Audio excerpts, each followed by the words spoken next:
കേന്ദ്ര വിദ്യാഭ്യാസ പദ്ധതിയായ PM ശ്രീ അംഗീകരിക്കുന്നതിൽ ഇന്ന് ചേർന്ന മന്ത്രിസഭാ യോഗത്തിലും തീരുമാനമെടുത്തില്ല. 3 വർഷമായി പദ്ധതിക്കെതിരെയുള്ള എതിർപ്പ് തുടരുകയാണ്.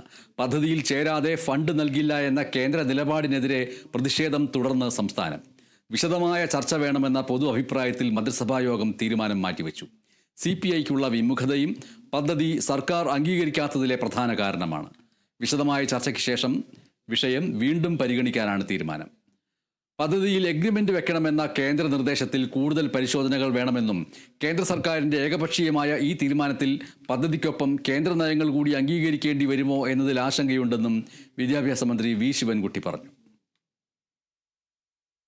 PM ശ്രീ പദ്ധതിയുമായി ബന്ധപ്പെട്ട് കേന്ദ്ര ഗവൺമെന്റ് എഗ്രിമെന്റ് വെക്കാൻ പറയുന്ന കാര്യത്തിൽ കുറച്ചുകൂടെ വ്യക്തത വരുത്തേണ്ട കാര്യമുണ്ട്.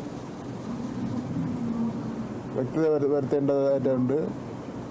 കുറച്ചുകൂടെ കാര്യങ്ങൾ ആഴത്തിൽ മനസ്സിലാക്കേണ്ടതായിട്ടുണ്ട്. കേന്ദ്ര ഗവൺമെൻറ് ന്യായമായി കേരളത്തിന് നൽകേണ്ട പൊതുവിദ്യാഭ്യാസ രംഗത്ത് നൽകേണ്ട ഈ ഫണ്ട് വാങ്ങിയെടുക്കുന്നതിന് വേണ്ടി അത് നിയമപരമായും പിന്നെ അതുപോലെ തന്നെ ഗവൺമെൻറ് തലത്തിലും മറ്റെല്ലാ തരത്തിലും ഈ ഫണ്ട് വാങ്ങിയെടുക്കുന്നതിന് വേണ്ടിയുള്ള പരിശ്രമം നടത്തും.